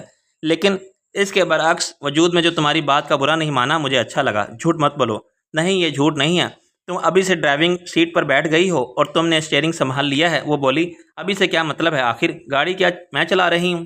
میں نے کہا، میں ازدواجی زندگی کی اس گاڑی کی بات کر رہا ہوں جس میں آخر ایک پہیہ اسکوٹر کا ہوتا ہے تو دوسرا ٹریکٹر کا، مگر وہ گاڑی کامیابی کی منزل کی طرف بڑی روانی کے ساتھ بڑھتی جاتی ہے۔ بیویوں کو بڑا شوق ہوتا ہے شوہر کی نکیل ڈال کر رکھنے اور اپنی مرضی سے چلانے کا۔ وہ پھر بگڑ گئی۔ میں نہیں دوں گی آئندہ کوئی مشورہ بلا تواتر۔ میں نے کہا، یہ تو بڑی زیادتی ہے، بلکہ بے عزتی کی بات ہے۔ بابا، جوتے نہیں لینے؟ اس نے ادھر کی گاڑی کے گیٹ کو لاک کیا۔ جب میں جوتے ٹرائی کر رہا تھا تب بھی شبنم کا منہ سوجا ہوا تھا اور وہ جانتے بوجھتے باہر دیکھ رہی تھی۔ مجھ پر یہ واضح کرنے کے لیے اسے میری پسند سے کوئی سروکار نہیں اور میں جوتا خریدوں یا سینڈل پہن لوں، اس کی بلا سے۔ میں نے ایک بار اس کی رائے لینا چاہی تو اس نے اپنی ناراضگی کا اظہار کیا۔ مجھے کیا پتا کہہ کے کیا۔ بالآخر میں نے کہا، بیگم، تمہیں ہمارے ہونے والے اکلے بچے کی قسم کچھ تو بولو۔ اگر تم نے اپنی پسند نہ بتائی تو باخدا ہم ایک جوتا براؤن اور ایک سفید پہن لیں گے۔ شبنم نے گھبرا کے مجھے دیکھا اور منہ پھیر کے مسکرانے لگی۔ سیل مین بھی مسکرانے لگا۔ چلیے بیگم صاحبہ، آپ بتا دیجئے۔ شبنم نے آنکھیں نکالی۔ تم بدتمیزی مت کرو۔ میں نے کہا، رہنے دو یار، تم سستے والے جوتے لاؤ۔ یہ ناراض ہیں کہ میں اتنے مہنگے جوتے کیوں دیکھ رہا ہوں، کوئی چپل دے دو۔ سیل مین نے غور سے میری صورت کو اور میرے لباس کو دیکھا۔ سیل مین خریدار کے معاملے میں کسی ماہر نفسیات سے کم نہیں ہوتے اور اس کے حلیے، اس کے اعتبار و طلب کے سہارے اس کی شخصیت کا اندازہ کرنے میں کوئی غلطی نہیں ہوتی۔ وہ سر کھجاتا ہی اٹھتا تھا کہ شبنم نے پھر اسے ڈانٹا۔ کہاں جا رہے ہو؟ یہ دونوں پیک کر دو۔ سیلز مین کی مسکراہٹ بدل گئی۔ شاید وہ اپنے اندازے کی درستگی پر مسکرا رہا تھا۔ شبنم نے پسند بتائے بغیر ثابت کر دیا کہ اسے کیا پسند ہے۔ میں نے خوش ہو کے کہا، اللہ تم جیسی بیوی سب کو دے۔ تم اتنی اچھی ہو کہ جی چاہتا ہے کہ تم جیسی ایک اور ملے تو کر لیں۔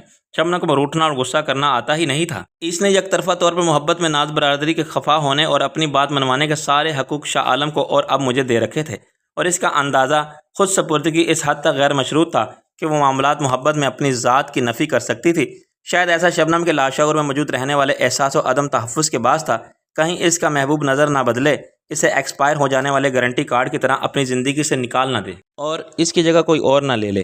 ایک ہوس شیوا اور حسن پرست مرد کی نظر نہ جانے کب کس پر جا ٹھہرے، لیکن اب وہ خود کو محفوظ سمجھتی تھی۔ اس کا مجھ سے روٹنا اور خفا ہونا اسے حقیقت کی غمازی کرتا تھا کہ اسے مجھ پر کتنا اعتماد ہے، کتنا مان ہے، اور محبت۔ پھر اس نے غرور سے اسے یہ حوصلہ دیا کہ وہ ناز اٹھانے کی بجائے اپنی ادائے محبوبی سے ناز اٹھوانے کا چلن آزمائے، اور پھر یہ توقع رکھے کہ میں اسے مناؤں گا، یہ امید کرے کہ اس کی ناراضی میرے لیے جذباتی مسئلہ بن جائے گی۔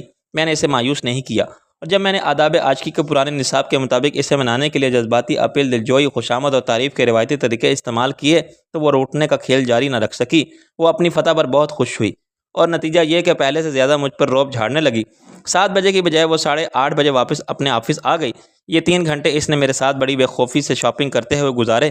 پہلے 2 گھنٹوں میں اس نے میرے لیے اپنی پسند کے کپڑے خریدے، لیکن دراصل اس نے میری پسند کو ملحوظ رکھا۔ لباس کے معاملے میں وہ میرے ذوق اور معیار کو بہت کم وقت میں سمجھ گئی تھی، تو یہ اس کی قوت مشاہدہ، ذہانت اور دلچسپی کا ثبوت تھا، ورنہ کچھ بیویاں ساری عمر شوہر کے ساتھ رہ کے بھی کچھ نہیں جان پاتیں۔ شاید اس کی بنیادی وجہ عدم دلچسپی ہوتی ہے۔ 2 گھنٹے بعد میں نے اسے روک دیا۔ اب میری باری ہے۔ میں نے کہا، اب میں تمہارے لیے شاپنگ کروں گا اور تم کچھ نہیں بولو گی۔ اگر میری پسند پر ناک منہ چڑھائی تو وہ ہنسنے لگی تو کیا کرو گے؟ میں نے کہا، میں بھی روٹ جاؤں گا۔ تم نے روٹنا سکھا دیا ہے مجھے۔ میں چاہتا ہوں کہ ہم کھانا بھی باہر کھا لیں، مگر شبنم پر ایڈیٹر کا بھوت سوار تھا۔ وہ جلد سے جلد آفس پہنچ کے ایک معمول کے مطابق اور خود کار عمل کے ذریعے ہونے والے کام کو ذاتی نگرانی میں کرانا چاہتی تھی۔ اس نے کھانے کی دعوت مسترد کر دی۔ مجھے پہلے ہی بہت دیر ہو گئی ہے۔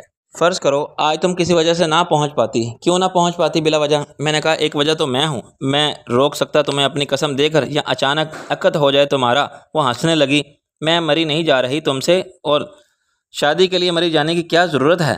ہو جائے گی۔ آئی ایم سوری ناصر، آج میں بالکل نہیں رک سکتی، میرا جانا بہت ضروری ہے۔ میں نے کہا بات دراصل یہ ہے کہ تم مجھے اپنی ذمہ داری کے احساس سے مروب کرنا چاہتی ہو، ورنہ کیا ہوتا ہے اور کون پوچھتا ہے ایڈیٹر کو؟ اخبار کے اس کے بغیر بھی ہو سکتا ہے سب کچھ۔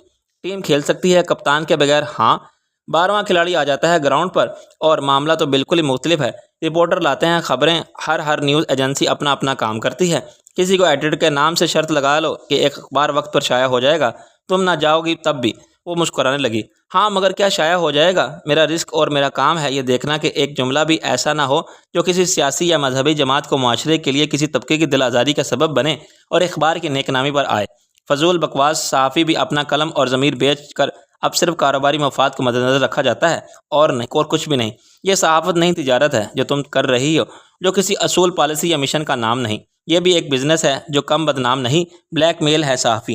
سب کو ایک لاٹھی سے مت مہانکو، وہ برہم ہو کے بولی۔ آزاد صاحب کا اخبار اسی لیے خسارے میں جا رہا ہے کہ وہ صحافت کو کاروبار نہیں بنانا چاہتے۔ یہ کام میں کروں گی، یہ بزنس ہو تو کیا برائی ہے اس میں؟ خیر، بیچنا ہے تو بیچنے والا یہ اسلحہ بیچنے سے تو بہتر ہے۔ یہاں تو دین کی بھی بیٹھے بٹھائے کوئی نہ کوئی خرید لیتا ہے۔ میں نے ہنس کے کہا معاف کرنا، میں تمہاری برداشت سے آزما رہا ہوں۔ شب بخیر، میں یہ گاڑی لے کر جا رہی ہوں۔ اس کے بعد شبنم اپنے آفس کے لیے چلی گئی اور میں نے پھر نیلم کے گھر میں فون ملایا۔ میری کال خالہ نے ریسیو کی نیلم ہاؤس میں۔ میں نے کہا خالہ میں ناصر بول رہا ہوں۔ غالباً جانتے بوجھتے انہوں نے کہا ناصر؟ کون ناصر؟ میں نے کہا ناصر عظیم۔ ابھی بھی یاد نہیں آیا تو نیلم سے پوچھیے میاں ناصر، وہ تو ابھی شوٹنگ سے واپس نہیں آئیں، صبح کی گئی ہوئی تھی، کہہ رہی تھی کہ رات کو اسے دیر ہو جائے گی۔ میں نے کہا کیا رئیس کا آیا تھا؟ انہوں نے پھر تجاہل عارفانہ کا مظاہرہ کیا۔ کون رئیس؟ میں نے کہا اچھا سونی کو بلائیے۔ اب یہ مت پوچھیے گا کہ کون سونی؟ سونی کو کیسے بلاؤں؟ وہ تو خود بھی نیلم کے ساتھ گئی ہوئی ہیں۔ میں نے پریشانی سے کہا سونی بھی شوٹنگ پر گئی ہے؟ دماغ خراب ہے اس کا؟ ایسا ویسا تو میاں بالکل ہی پاگل ہے۔ میں نے کہا آپ کو تو ہم سب ہی پاگل لگتے ہوں گے۔ جتنی دیر میں فون کرتا رہا میں نے یہ محسوس کیا کہ کیمسٹ شاپ پہ میں کاؤنٹر کے پیچھے کھڑے ہوئے ایک شخص کی نظریں میرے چہرے کا طواف کر رہی تھیں۔ 40-45 سال کا سنجیدہ صورت آدمی تھا، غالباً اس دکان کا مالک تھا۔ میں نے 10 کا نوٹ دیا کہ وہ اپنے حساب سے جتنے پیسے چاہے کاٹ لے۔ لوکل کال پر کوئی سارا دن بات کرتا رہے تب بھی ایک ہی کال شمار ہوتی ہے، مگر جو لوگ اپنے فون کو PCO کے طور پر استعمال کر رہے تھے وہ ہر 3 منٹ کے بعد دوسری کال لگا لینے کا فائدہ اٹھاتے تھے۔ اس نے کہا 3 کا لے ہوں گے آپ کی۔ میں نے باقی پیسے لے کے کہا تھینکس، آپ نے مجھے کال کی اجازت دی۔ وہ بولا برا نہ مانے تو ایک بات پوچھوں؟ ابھی گفتگو کے دوران میں نے آپ کا نام ناصر عظیم بتایا تھا۔ میں نے کہا جی بتایا تھا، پوچھنا یہ تھا کہ مجھے اس نے قدر تذبذب کے بعد کہا کہ آپ کا یہی نام ہے، میرا خیال ہے۔ کیا خیال آپ کا؟ وہ سوچتے ہوئے بولا کہ آپ شاہ عالم نہیں ہیں۔ مجھے چند سیکنڈ کی مہلت مل گئی تھی، ذہنی طور پر اس سوال کا جواب دینے کے لیے میں تیار تھا۔ میں نے ہنس کے کہا کون شاہ عالم؟ وہ فراڈ پالیٹیشین، ڈرامے باز، کبھی کہتا تھا مر گیا ہوں، کبھی کہتا زندہ ہوں، دکاندار چکر میں پڑ گیا، معاف کیجیے گا۔ آپ کی صورت اس بدماش سے بہت زیادہ ملتی ہے۔ میں تو عاجز آ گیا ہوں لوگوں کے ایسے سوالات سے۔ وہ خود تو کہیں بھاگ گیا ملک چھوڑ کے، اور اب تو سنا ہے کہ مر کھپ گیا ہے کہیں۔ یہاں میں وضاحتیں کرتا پھرتا ہوں۔ میرا خیال ہے کہ مجھے اپنا حلیہ کچھ بدل لینا چاہیے، میں نے دکان سے نکلتے ہوئے کہا۔ دکاندار کو میری وضاحت نے اس حد تک مطمئن کر دیا تھا کہ وہ اپنے سوال پر شرمندہ نظر آتا تھا، مگر میرا اپنا اطمینان رخصت ہو گیا تھا۔ یہ خطرے کا پہلا سگنل تھا، اور یہ ایسا حال کہیں بھی کسی وقت بھی پیش آ سکتی ہے۔ اس سے میرے لیے سنگین مسائل پیدا ہونے کے امکانات بھی سامنے آ گئے تھے۔ شاہ عالم کی PJF پارٹی کے پرانے کارکن عہدیدار ناموافق حالات کے باعث پس منظر میں چلے گئے تھے اور اس حد تک غیر فعال ہو گئے تھے کہ اب پارٹی کی خبروں میں بہت کم نظر رکھتا تھا، اور سازشوں سے پارٹی چیئرمین اور صدر کے عہدے ہتھیانے والے اگر اپنے بیان بازی کے سہارے جی رہے تھے تو میری نظر پر کوئی بھی ہیڈ لائن نہیں گزری تھی۔ ایک بار پھر مجھے سوچنا پڑا کہ کیا میرا فرید عباسی کے پاس جانا ٹھیک ہوگا، خصوصاً ان حالات میں کہ آج شام میں رب نواز کی طرف سے اسے صلح کی دھمکی والی پیشکش کی جا چکی تھی۔ اسے عدالت کے حکم پر گارڈ فراہم کیے گئے تھے اور خود اس نے بھی پرائیویٹ سیکیورٹی ایجنسی کی خدمات حاصل کر لی تھیں، مگر ان سارے انتظامات کو تحفظ نہیں سمجھا جا سکتا تھا۔ آفس سے فرید عباسی کا تعاقب کرنے والے بآسانی اس کے گھر پہنچ سکتے تھے۔ اسے یا رکشی کو اغوا کرنا مشکل ضرور تھا، ناممکن نہیں۔ وہ اسے چاہتے تو سامنے آئے بغیر بھی کر سکتے تھے۔ دہشت گرد یا اس کے علاوہ ہلاکت خیزی کے طریقے بھی کہیں ضیاع ہو گئے۔ زمانہ ٹائم بم یا ریموٹ کنٹرول بم کے بغیر آدمی کو لوح جہاں سے حرف مقرر کی طرح مٹا سکتا تھا۔ فرید عباسی نے جب سے میرا ساتھ دیا ہے تو وہ شاید اس کی اپنی فطرت اور زندگی کے نظریات اور اس کے ذمہ دار تھے۔ اگر اس کی یہ سوچ نہ ہوتی تو وہ اس کی نوکری سے کیوں نکالا جاتا؟ آج بھی وردی پہنے اختیار کے بلینک چیک کو کیش کرا رہا تھا اور عیش کر رہا ہوتا۔ ایک اتفاق نے اس کے اور میرے راستے الگ کر دیے تھے اور وہیں سے اس کی خانہ بربادی کی حالات شروع ہو گئے تھے۔ تاہم تصویر کا دوسرا روشن پہلو یہ بھی ہے، اسی اتفاق نے اس کی خانہ آبادی کے خواب کو ایک تعبیر عطا کر دی تھی۔ میں نے اس کا نیا گھر دیکھا نہیں تھا، مگر اس کا ہی میرے ذہن میں محفوظ تھا اور ٹیلی فون نمبر بھی محفوظ تھا۔ گلوب سینما سے آگے آرے بازار کے قریب آدھے گھنٹے کی جستجو کے بعد اچانک وہ گھر دیکھ لیا۔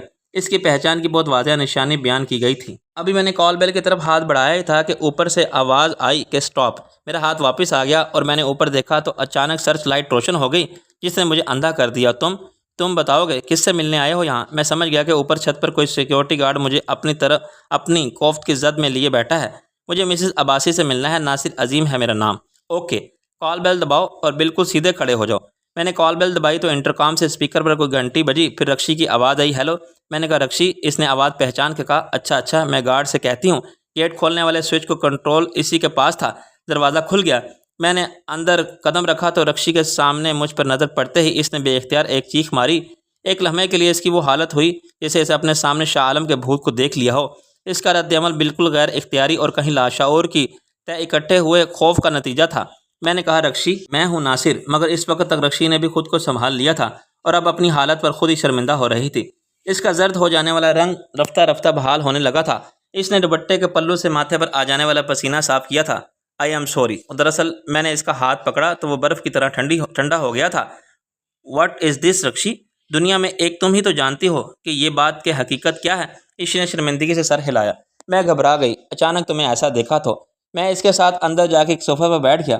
میں نے ایک اچٹتی سی نگاہ میں اس ڈرائنگ روم پر ڈالے جسے بہت سادگی سے فرنش کیا گیا تھا، لیکن اسباب و آرائش سے خریدار کے حسن و ذوق کا بھرپور اظہار ہوتا تھا۔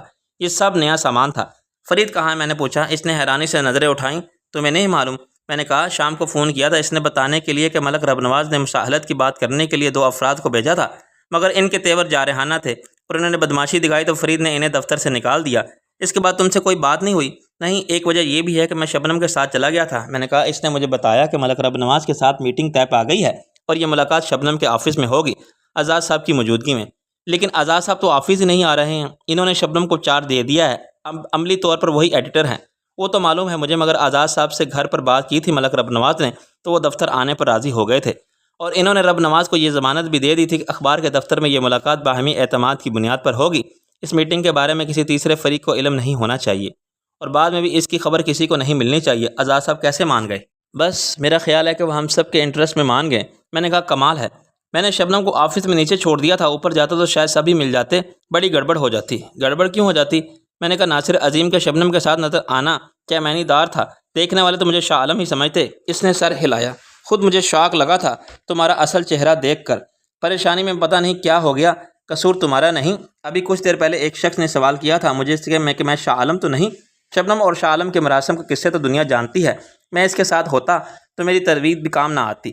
اب خیال آ رہا ہے کہ میں 3 گھنٹے سے زیادہ اس کے ساتھ رہا اور ہم پتہ نہیں کہاں گئے۔ ادھر ادھر، اسے بھی شاپنگ کرنا تھی، مجھے بھی۔ ڈھنگ کے کپڑے نہ اس کے پاس تھے اور نہ میرے پاس۔ وہ آج سارا دن شاپنگ کرتی رہی، گھر کو نئے سرے سے سجانے کے لیے ہر چیز نہیں خریدی، ابھی بہت کچھ باقی ہے۔ تم اسی حلیے میں اس کے ساتھ تھے؟ ہاں، بڑی بے وقوفی کی ہم نے، نہ جانے کتنے لوگوں نے دیکھا ہوگا ہمیں، تو خیر کسی کی طرف نہیں دیکھ رہے تھے۔ وہ پیر کے انگوٹھے سے قالین کو ریتنے لگی۔ یہاں آ کے کون سی عقل مندی کی ہے تم نے؟ کسی اخبار کا شکی مزاج رپورٹر تمہارے پیچھے لگ جاتا اور یہاں آ جاتا تو بڑی سنسنی خیزی سرخیاں بن جاتی۔ شاہ عالم کی لندن سے واپسی پر شاہ عالم زندہ ہے، وہ اپنی سابقہ بیوی سے چوری چھپے ملنے گیا اور اب ایڈوکیٹ فرید عباسی کی بیوی ہے۔ میں نے کہا مجھے یقین ہے کہ یہاں تک کسی نے بھی نہیں میرا تعاقب نہیں کیا، لیکن یو آر رائٹ، اس نے تمہاری بدنامی ہوتی اور میری مشکلات میں اضافہ ہو جاتا۔ بہت عذاب جھیلے تھے میں نے شاہ عالم بن کے، اور دوبارہ ناصر عظیم کی زندگی تو ابھی تک پوری طرح اختیار ہی نہیں کی تھی۔ ابھی میں واپسی کے مرحلے میں ہوں، اس مقام تک نہیں پہنچا جہاں حالات نے میرے سامنے ایک دوراہا کھول دیا ہو اور میں شامت اعمال کے باعث بھٹک کے شاہ عالم کے راستے پر چل پڑا تھا۔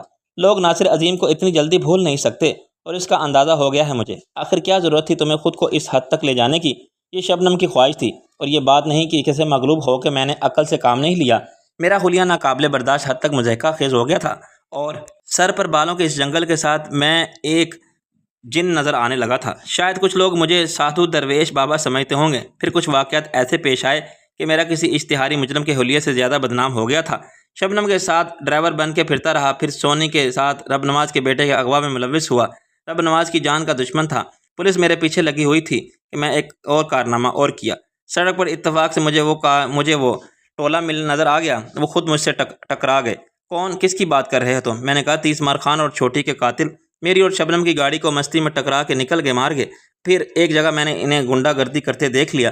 میرے دماغ کا فیوز اڑ گیا۔ انجام یہ ہوا کہ ان میں سے 3 نے مقابلہ کیا اور اپنی بدماشی کے غم میں مار کھا کے مر گئے۔ وہ ملک رب نواز کے خاص بندے تھے۔ جو بچ گئے اس کو رب نواز کو بتا دیا کہ یہ ان کی حالت اس داڑھی والے جن نے کی ہے۔ داڑھی والا جن کیسے ہو گیا؟ وہ مسکرانے لگی۔ بس ایسے ہی میں نے اپنی دہشت بٹھانے سے کہا کہ رب نواز کو بتا دینا کہ وہ داڑھی والا تو جن جس کو چھوڑے گا نہیں، اور میں کسی حد تک اپنے عمل میں کامیاب رہا۔ رب نواز نے اس کے بعد ہی صلح کا ہاتھ بڑھایا۔ اس نے صلح کی ضرورت کو محسوس کیا۔ یہی شکست کا آغاز ہے۔ اگر وہ دھوکہ دے رہا تھا یہ ہو جائے گا، داڑھی والے جن کو خوف سے اس کے اعصاب سوار ہو رہے تھے۔ میں نے ناصر عظیم کی شناخت قائم کرنے کے لیے اپنی اصل پرانی زندگی کے ساتھ وہی صورت اختیار کی۔ میرے ذہن میں یہ خیال تھا کہ کہیں لوگ مجھے شاہ عالم نہ سمجھیں۔ ناصر عظیم ایک گمنام آدمی تھا۔ ان لوگوں کے سوا اس کے کاروباری مراسم ہیں، اسے کوئی نہیں جانتا۔ شاہ عالم کی ایک پبلک لائف تھی۔ اس مشکل کا کوئی حل بھی ہوگا تمہارے ذہن میں؟ میں نے کہا، ہاں، ناصر عظیم ایک ریئلٹی ہے، مشکل کا سامنا کرے گا، کیونکہ وہ حلیے بدل کے کئی نئی زندگی نہیں جی سکتا، خواہ اس کے لیے مجھے کوئی PR رکھنا پڑے یا اشتہار دینے پڑے۔ میں نے سب کی غلط فہمی دور کروں گا کہ میں ناصر عظیم ہوں اور مجھے شاہ عالم سمجھنے والے نظر اور عقل کا علاج کرائیں۔ یہ سلسلہ زیادہ عرصے تک رہے گا، کیونکہ مسئلہ عام آدمی کا نہیں، کچھ خاص لوگوں کا ہے جو شاہ عالم سے خصوصی تعلقات رکھتے تھے، سیاسی یا کاروباری طور پر اس کے حریف یا حلیف تھے۔ جب وہ قائل ہو جائیں گے کہ میں شاہ عالم نہیں ہوں، ناصر عظیم ہوں، تو پھر اتنا پریشان نہیں ہونے کا۔ تم نے بہت پہلے ایک مہم چلائی تھی یہ ثابت کرنے کے لیے کہ شاہ عالم فرار ہو کے لندن چلا گیا ہے۔ خبریں بھی چھپی تھیں کہ وہ لندن میں عیش کر رہا ہے۔ اس نے کسی سے شادی کر لی ہے، رکشی نے کہا۔ میں نے کہا، ہاں، اس ماڈل کے ساتھ شادی کی ہی تھی، پھر شائع ہوئی تھی، پھر یہ خبر آئی کہ وہ ایک رات اسے ہلاک کر دیا گیا ہے۔ یہ سب شبنم کے صحافتی تعلقات کی جان نثار پر کارنامہ تھا۔ رکشی نے کہا، مگر ملک رب نواز نے اس پر یقین نہیں کیا تھا۔ اس نے اپنے ذرائع سے تصدیق بھی کرائی تھی۔ جس سے ماڈل کے ساتھ شاہ عالم کی شادی والے پوز یا تصویر شائع ہوئی تھی، اس نے اخبار کے خلاف ہرجانے کا کیس کر دیا تھا، جو اخبار کے بعد معافی مانگ لینے سے ختم ہوا۔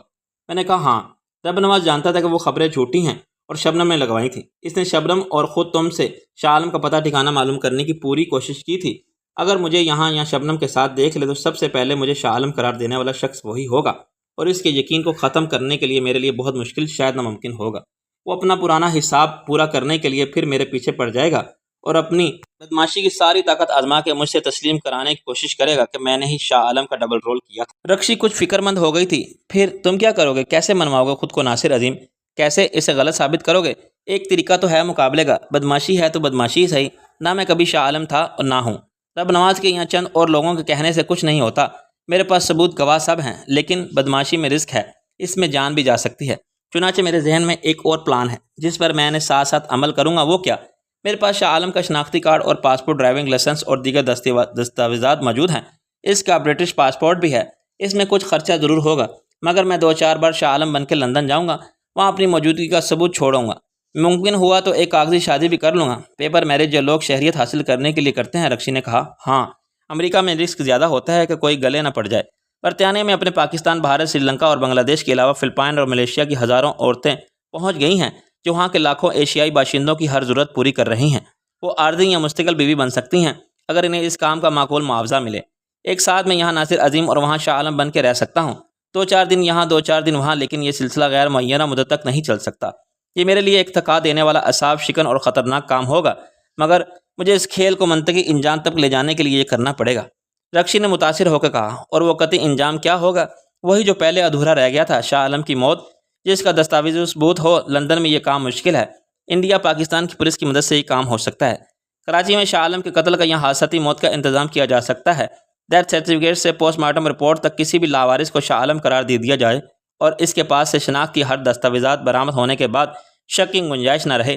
یہ پاسپورٹ اور شناختی کارڈ وغیرہ کے ثبوت مسترد نہیں کیے جا سکتے۔ مرحوم کی بیوہ ہاں، جو بیوی کا رول کرے گی، لندن سے کراچی تک اس سے بیان بھی دلوائے جا سکتے ہیں، اس کی سوگوار تصویریں شائع کرائی جا سکتی ہیں۔ رکشی نے ایک ٹھنڈی سانس لی۔ کیا عجیب قسمت کا کھیل ہے۔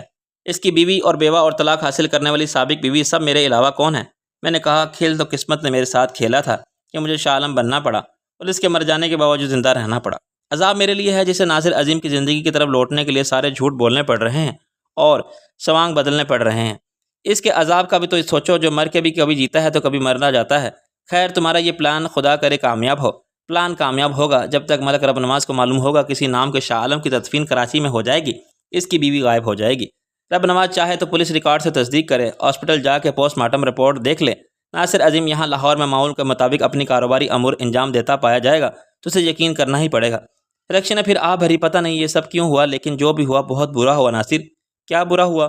اس ایک برائی کے بطن سے کتنی اچھائی کو نسبت ملی۔ شاہ عالم کی برائی بھلائی بھی اس کے ساتھ گئی، مگر یہ حقیقت بدل نہیں سکتی کہ وہ اچھا آدمی نہیں تھا، اچھا سیاستدان، نہ اچھا شوہر اور نہ اچھا پاکستانی۔ اس کے دم سے خرابیوں کتنے سلسلے وابستہ تھے۔ اس نے لالچ، ترغیب، دھمکی اور بلیک میلنگ کے بل پر مجھے سے میری زندگی چھینی اور مجھے دھوبی کا کتا بنا دیا۔ اس نے تمہیں عذاب کے سوا کیا دیا؟ کیا تم خوش نہیں ہو؟ تمہیں فرید جیسا فرشتہ صرف شوہر ملا۔ شاہ عالم کے برعکس ایک کامل انسان، ایک مثالی شوہر۔ شاہ عالم کے ساتھ جو ہوا اس کے اعمال کی سزا تھی جو اسے مرنے کے بعد بھی مل رہی ہے اور ملتی رہے گی، لیکن اس کے اعمال کا عکس جن کی زندگی پر پڑا وہ بھی سکون سے نہیں ہے، مگر آہستہ آہستہ سب ٹھیک ہو جائے گا۔ رکشی نے وال کلاک کی طرف دیکھا۔ فرید کو اب چاہیے کہ بہت دیر ہو گئی ہے۔ میں نے کہا کیا اس نے کچھ بتایا تھا؟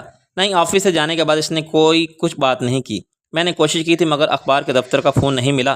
میں نے کہا شام کے بعد ایکسچینج بہت بڑھی جاتی ہے، ہر جگہ سے اخباری نمائندے فون کرتے ہیں، لیکن صاحب کا ایک ڈائریکٹ نمبر ہے، وہ بھی بزی ہے۔ اس نے نفی میں سر ہلایا۔ یہ اچھا ہوا کہ تم ادھر آ گئے، باتوں میں کچھ وقت گزر گیا۔ میں نے ہنس کے کہا ابھی تم کچھ اور کہہ رہی تھی، مجھے ادھر نہیں آنا چاہیے تھا اور میں واقعی نہیں آتا، لیکن دوسرے گھر میں رئیس نہیں تھا، فون کسی نے نہیں اٹھایا۔ میں نے نیلم کے گھر جانے کا فیصلہ کیا تو پتہ چلا کہ وہ ابھی شوٹنگ سے واپس نہیں لوٹی، اور وہ خاتون سونی وہ بھی نکل کھڑی ہوئی شوٹنگ دیکھنے کے لیے، نیلم کے ساتھ ہی چلے گئی اسٹوڈیو۔ کتنا سمجھایا تھا اسے کہ گھر سے باہر مت نکلنا ابھی کچھ عرصہ۔ نیلم بھی کچھ سوچ کے ساتھ ہی لے گئی ہوگی کہ سونی کو پہچاننے والا کون ہوگا۔ میں نے کہا کمال کرتی ہو تم بھی۔ سونی کی اتنی بڑی تصویر اخبار میں شائع ہوئی تھی، حکومت کی طرف سے انعام ہے، اس کی گرفتاری پر اس کے پرانے ڈاکو سب اس اختیاری مجرم ہیں۔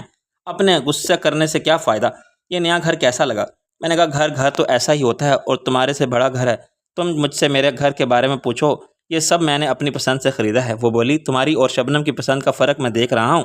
میں نے کہا تمہیں سادگی پسند ہے، اس سے پرکاری، وہ اپنا انداز حسن ہے، مگر کیا تمہیں معلوم ہے کہ میں نے ابھی تک کھانا نہیں کھایا؟ تم نے تو چائے کا بھی نہیں پوچھا، کیا کھانا نہیں کھایا اور ایسے چپ بیٹھے ہو کہ تکلف برت رہے ہو؟ وہ فوراً اٹھی، میں سمجھی کہ شاید تم کھانا کھا کے آئے ہو۔